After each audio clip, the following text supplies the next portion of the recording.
guys siang hari ini? Pasti luar biasa. Amin. Perjalanan ribuan mil dimulai dengan langkah pertama. Dalam Keluaran 23 ayat 20 berkata, sesungguhnya aku mengutus seorang malaikat berjalan di depanmu untuk melindungi engkau di jalanmu dan membawa engkau ke tempat yang telah kusediakan. Miliki keberanian untuk mulai melangkah. Keberhasilan selalu dimulai dari usaha kecil yang secara konsisten dilakukan setiap hari. Bapak Ibu yang dikasih oleh Tuhan, mari siang hari ini kita beribadah bersama-sama dengan penuh antusias, sukacita bagi Tuhan Raja kita. Selamat beribadah, Tuhan Yesus memberkati. Shalom jemaat JKI Penuai. Mari kita sama-sama satukan hati kita untuk membawa puji-pujian kepada Tuhan kita. Inilah hari yang terbaik untuk kita menyembah Tuhan kita yang ajaib. Pujikan namanya.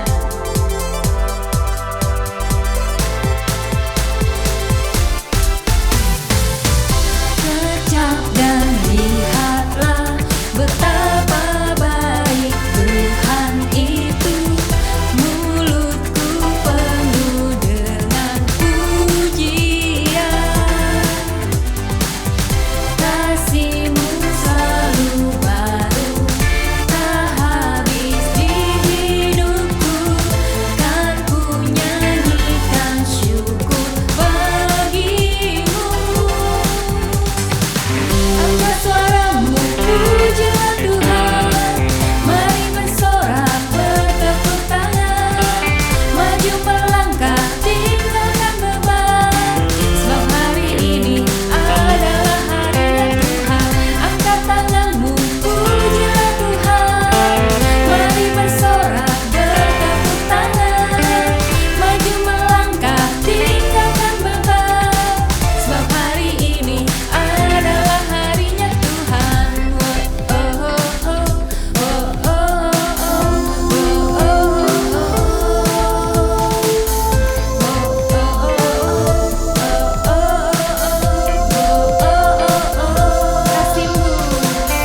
Kasih-Mu selalu baru, tak habis di hidupku.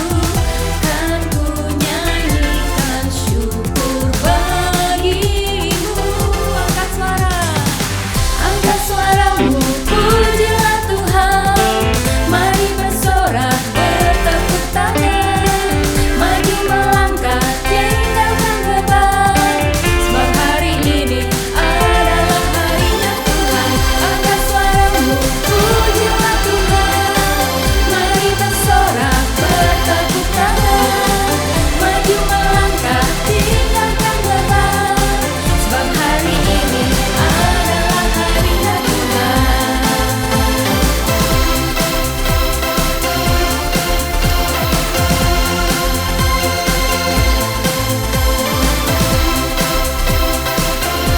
Sungguh Tuhan kita luar biasa. Angkat suaramu, pujilah Tuhan.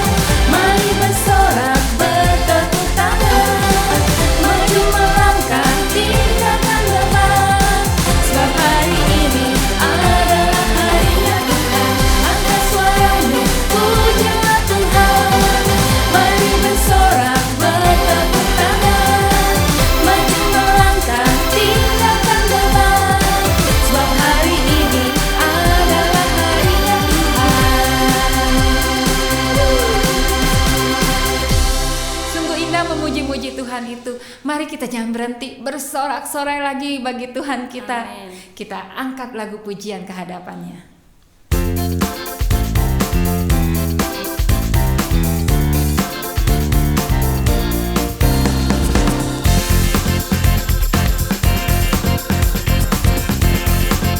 Nyatakan bersorak-sorai.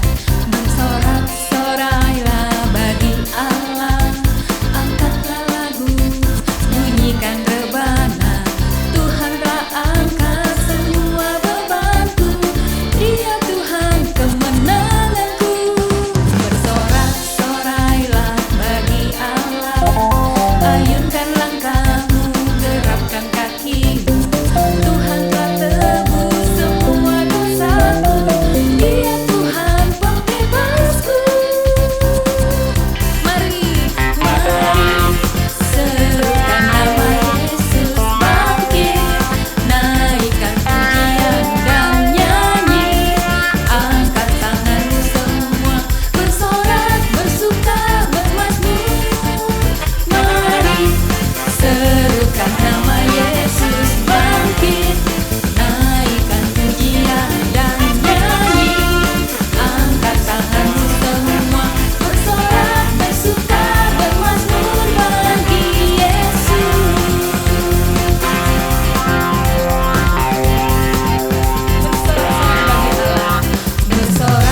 saudari pasti diberkati pada hari ini, amin. Mari siapkan hati kita untuk mendengar firman Tuhan. Sebelum kita mendengar firman Tuhan, kita angkat satu pujian ini. Anugerah Tuhan sungguh mempesona bagi kita semua, amin.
Kau berikan pada kami ya Bapa.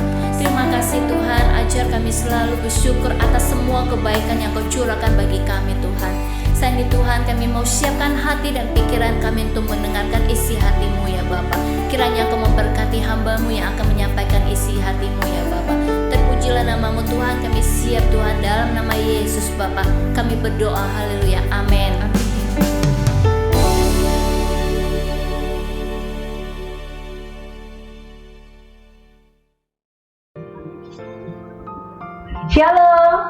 Shalom saudara-saudara terkasih dimanapun kita berada.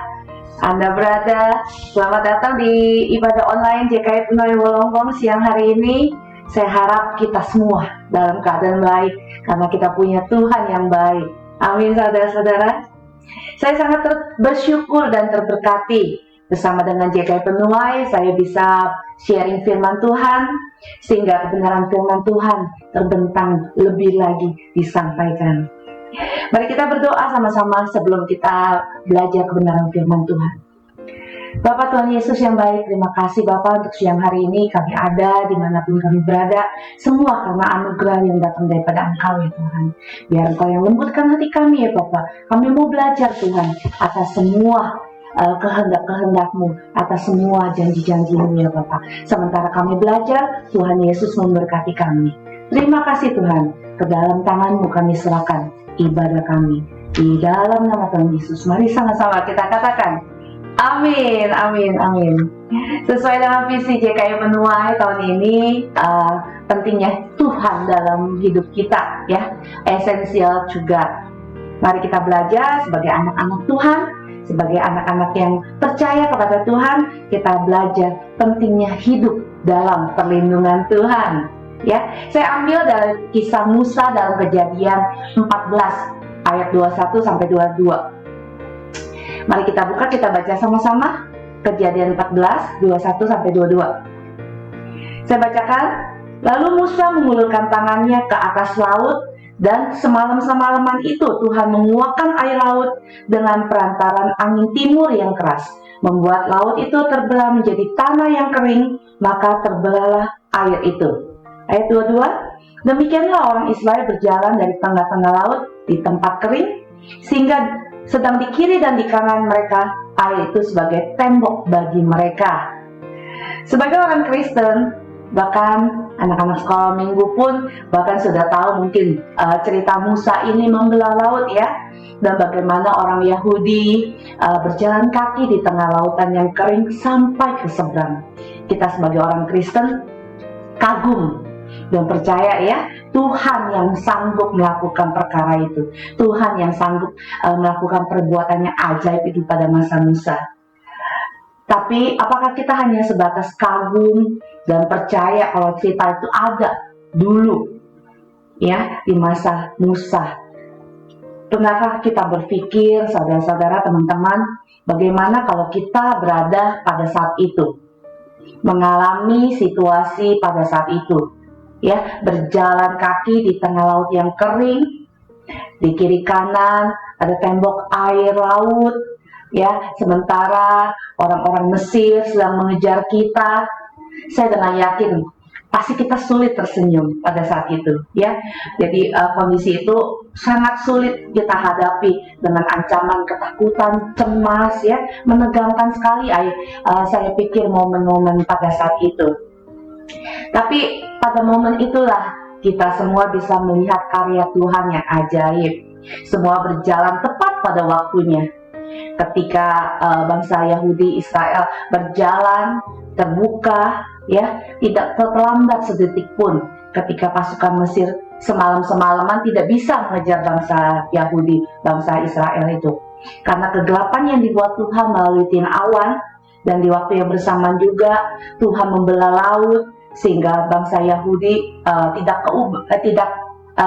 tidak bisa diuber sama bangsa orang-orang Mesir, pasukan Mesir ya.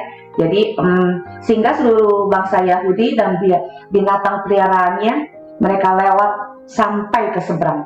Baru air laut itu menjadi satu kembali. Hebat ya, dahsyat. Siapakah yang bisa membuat itu terjadi? Ya, pasti Tuhan. Dan makna apa yang kita bisa pelajari siang hari ini dari cerita Musa? Saudara percaya atau tidak? Perjalanan kita, kehidupan kita, ya, tak lepas dari gangguan-gangguan atau ancaman bahaya seperti itu.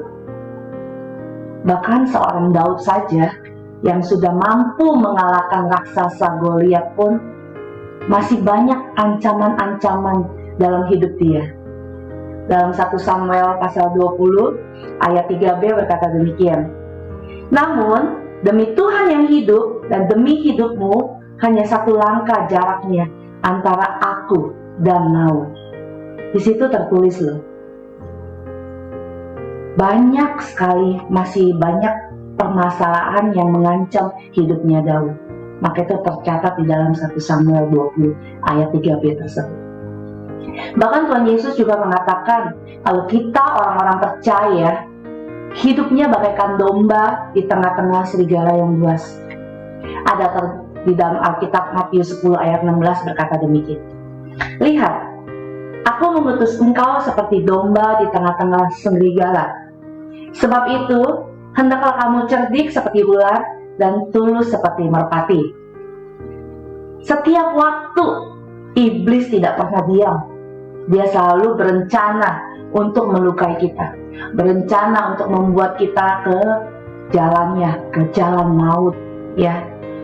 Persoalannya juga ya, kita tidak mengetahui kapan atau keberadaan si iblis itu di tengah-tengah kita itu. Kapan? Kita tidak tahu kapan iblis, tapi mereka siap siaga. Kita bisa selalu dalam ancaman-ancaman iblis itu. Kita bisa berada di posisi yang kita tidak duga, saudara-saudara. Itu artinya manusia, kita sebagai orang-orang percaya harus tetap siap siaga, berjaga-jaga dari ancaman-ancaman setan iblis, ya. Sehingga dua keadaan ini diperhadapkan pada kehidupan kita, saudara-saudara. Apa yang jadi dua keadaan ini? Kita mau menjadi anggota iblis, menjadi anggota setan agar tidak terdapat serangan-serangan mereka, atau kita menolak setan, menolak iblis itu, sehingga kita membuka ruang pertempuran dengannya. Di mana saudara-saudara mau memilih menjadi anggota setan sehingga tidak dapat serangan dari setan, atau kita menolak setan, artinya kita menolak membuka ruangan pertempuran dengannya, sehingga kita mesti siap siaga, kita mesti meminta perlindungan dari Tuhan, ya. Iblis itu adalah bapa segala dusta. Tidak ada yang abadi, tidak ada yang gratis dari segala tindakannya. Keadaan yang baik yang iblis kasih kepada kita itu hanya sementara, saudara-saudara. Hanya tipuan sementara, agar manusia merasa nyaman dan akhirnya berujung maut. Ya, itu berarti setiap waktu kita membutuhkan perlindungan Tuhan untuk menyertai kehidupan kita semua. Kita belajar lantas sikap apa yang harus kita miliki agar kita selalu hidup dalam perlindungan Tuhan. Poin pertama yang saya dapat, yang pertama adalah percaya Tuhan kita, Tuhan yang bela hidup kita. Ya, dalam Keluaran 14 ayat 13 sampai 14 di dalam Alkitab berkata demikian. 13, tetapi berkatalah Musa kepada bangsa itu, janganlah takut, berdirilah tegap dan lihatlah keselamatan dari Tuhan yang akan diberikannya hari ini kepadamu. Sebab orang Mesir yang kamu lihat hari ini tidak akan kamu lihat lagi untuk selama-lamanya. Ayat 14, Tuhan akan berperang untuk kamu dan kamu akan diam saja. Amin. Sama seperti bangsa Israel, mereka mengeluh rencana Musa membawa mereka keluar dari bangsa Mesir. Pikir mereka begini mungkin, seandainya aku masih di Mesir, tentunya kematian mereka atau kehidupan mereka lebih baik daripada sekarang. Situasinya tidak lebih baik menurut mereka, karena mereka berjalan dengan banyak sekali keluhan, banyak sekali percobaan juga di dalam perjalanan mereka itu. Bukannya sangkan kita juga mirip seperti bangsa Israel, mirip banget. Cepatnya kita menyesali perjalanan kita bersama Tuhan, sampai kita berpikir di dalam logika kita, pemikiran kita lebih tepat, ya. Akal kita berpikir mungkin pemikiran kita lebih bagus daripada rencana-rencana Tuhan, ya. Jadi seolah-olah kita lebih baik kita berjalan sendiri daripada kita minta pertolongan Tuhan. Sampai suatu titik gitu ya, kita jalan menurut pemikiran kita, tidak ada jalan lagi ke depan, ke kiri, ke kanan. Akhirnya kita minta ke atas, kita minta Tuhan menolong kita, ya. Disitulah Tuhan selalu menjamin, di situ Tuhan kita selalu ada, selalu membela anak-anak yang percaya, yang berharap kepadanya. Mari saudara-saudara, kita belajar percaya walaupun kita tidak melihat. Karena cara Tuhan adalah percaya, beriman kepada janjinya, maka ia membuatnya terjadi. Saya ulangin ya, cara Tuhan bekerja, kita percaya, beriman pada janjinya, maka ia membuatnya terjadi. Karena tercatat di dalam Yohanes 20 ayat 29 berkata, kata Yesus kepadanya, karena engkau telah melihat aku, maka engkau percaya. Berbahagialah mereka yang tidak melihat namun percaya. Wow. Maka yang pertama itu percaya Tuhan yang akan bela hidupmu. Percaya di sini bukan harus melihat, ya. Tidak perlu melihat, kita percaya saja. Percaya saja. Katakan sekali lagi, kita percaya saja kepada Tuhan. Karena firman Tuhan berkata, pada waktu kita percaya, justru pembelaan Tuhan terjadi. Amin. Yang kedua, saya dapat sikap yang kita harus miliki, percaya pada otoritas Tuhan. Ya, mengapa berbicara tentang otoritas? Saya mau jelaskan ya pada teman-teman, kepada saudara-saudara. Pada Keluaran 14 ayat 16 dikatakan, dan engkau angkatlah tongkatmu dan ulurkanlah tanganmu ke atas laut, dan belalah airnya, sehingga orang Israel akan berjalan dari tengah-tengah laut di tempat kering. Sejak awal panggilan Musa, Tuhan memperlihatkan pernyataan Tuhan yang sangat ajaib melalui tongkat yang Musa pegang. Dan tongkat itulah Musa melakukan berbagai perkara-perkara dahsyat yang Tuhan beritahukan. Tongkat merupakan simbol kekuasaan raja. Raja yang memegang tongkat menyimpulkan sebagai raja yang pegang kuasa. Kuasa itu adalah otoritas dan kedaulatan. Ya, dalam kisah Ratu Esther juga, pada saat ia menghadap raja di luar jadwal pemanggilan, itu sangat berbahaya. Kita semua tahu juga cerita ini ya. Bisa mendapatkan hukuman mati kecuali raja berkenan mengulurkan tongkatnya. Dalam Esther 5 ayat 2 berkata demikian. Ketika raja melihat Esther sang ratu berdiri di pelataran, berkenalan raja kepadanya, sehingga raja mengulurkan tongkat emas yang di tangannya ke arah Esther, lalu mendekat arah Esther dan menyentuh ujung tongkat itu. Otoritas itu adalah kuasa dari Tuhan yang Tuhan berikan, Tuhan sediakan bagi orang percaya sejak manusia pertama Adam dan Hawa.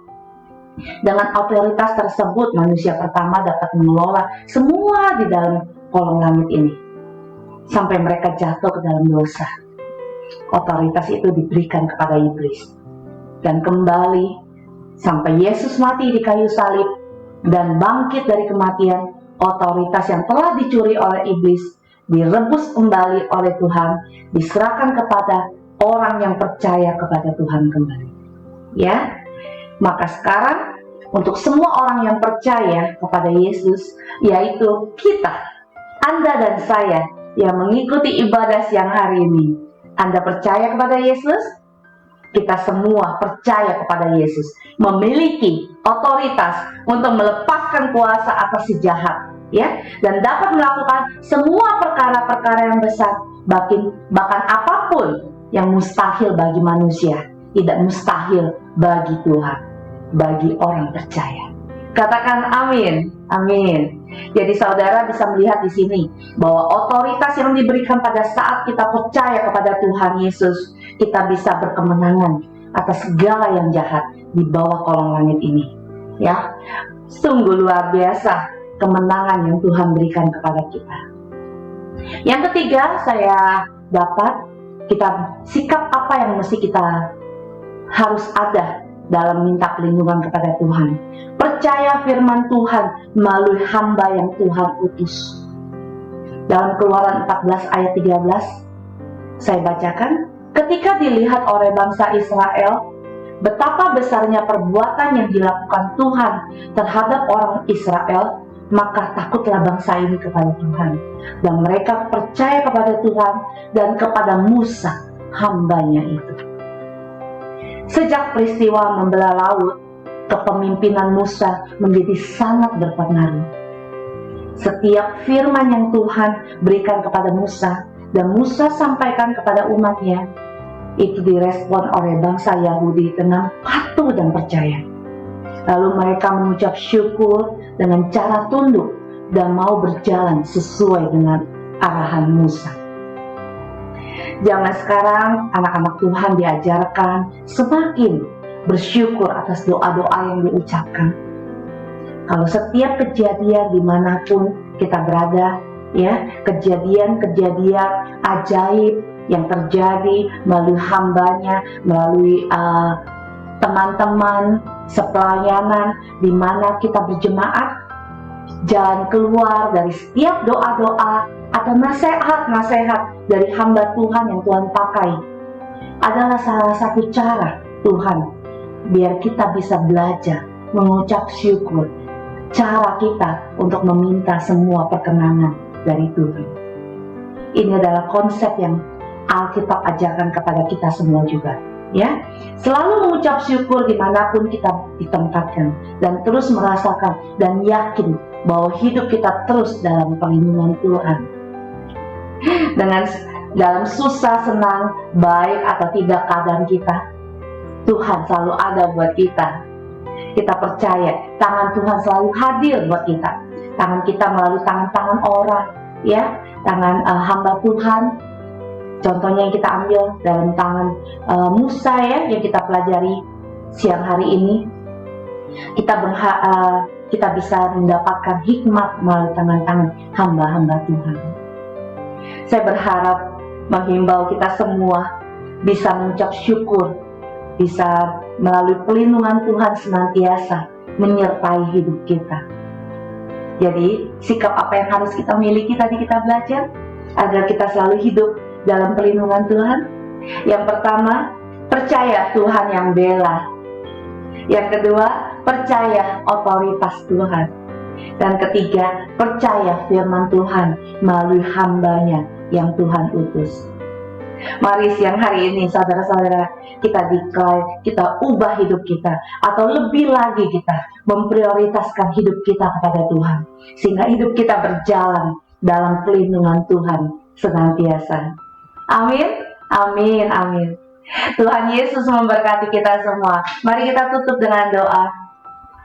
Bapak Tuhan Yesus, terima kasih Bapak untuk suaramu, untuk isi hatimu ya Bapak kepada kami. Firman yang kami dengar barusan ini ya Bapak bisa menjadi rema dalam hidup kami, menjadi pembelajaran, bekal, senjata, kekuatan dalam hidup kami, sehingga kami semakin berani ya Bapak dalam kehidupan kami untuk mewartakan firman-Mu sesuai dengan firman-Mu.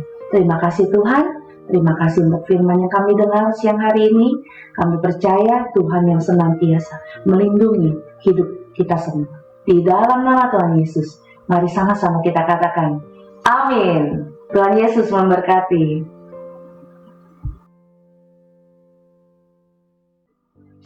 Puji Tuhan, ibadah telah selesai Bapak Ibu sekalian. Terima kasih untuk hambanya yang sudah memberitakan firman Tuhan. Kami percaya siang hari ini kita sungguh luar biasa diberkati, sangat-sangat diberkati Bapak Ibu sekalian. Sebelum kita mengakhiri ibadah kita, mari kita bawa persembahan kita yang terbaik buat Tuhan, di mana tertera di bawah ini, di kolom di bawah ini Bapak Ibu sekalian. JKI Penuai Walongo akan kembali onsite pada tanggal 8 Jun 2024 jam 1 siang. Tempatnya di 129 Jadon Street, Fairmeadow, Wollongong. Mari invite teman-teman, bawa teman-teman yang ada di daerah Wollongong untuk datang di rumah Tuhan, di City Life Church, JKI Penuai Wollongong. Mari Bapak Ibu kita bersatu di dalam doa. Sungguh hati kami bersyukur Tuhan pada siang hari ini Tuhan, kami mengucap syukur atas segala kebaikan-Mu Tuhan. Terima kasih atas firman yang kami dengar Tuhan, atas benih-benih firman itu biarlah terus Tuhan Kau tanamkan di setiap jemaat-Mu di JKI Penuai Wollongong Tuhan, untuk kami bisa bertumbuh, untuk kami bisa melihat kebaikan-Mu di dalam setiap kehidupan kami Tuhan, di mana kami tahu Bapa bahwa firman yang kami dengar itu Tuhan terus menguatkan kehidupan kami. Terima kasih untuk Pastor Yeni Tuhan yang sudah memberitakan firman Tuhan, terus tambah-tambahkan hikmat marifat-Mu Tuhan di dalam setiap kehidupannya dan pelayanan yang ada Bapa. Sungguh hati kami bersyukur Tuhan. Kami juga mengucap syukur atas segala kebaikan-Mu di dalam setiap kehidupan kami. Mari Bapak Ibu angkat kedua tangan-Mu, terima berkat yang datang daripada Tuhan. Diberkati orang yang mengandalkan Tuhan, diberkati orang yang terus bergantung kepada Tuhan. Karena kami percaya kami adalah kepala dan bukan ekor. Karena kami biji matamu Tuhan, Engkau yang menyertai setiap kehidupan kami. Bawa berkat Tuhan yang berlimpah-limpah dari Allah Bapa. Persetujuan kasih daripada Tuhan Yesus Kristus, penyertaan, penghiburan yang datang daripada Roh Kudus, menyertai hidupmu dan hidupku, mulai hari ini sampai selama-lamanya. Dalam nama Yesus, kami berdoa, kami mengucap syukur. Haleluya. Amin. Shalom.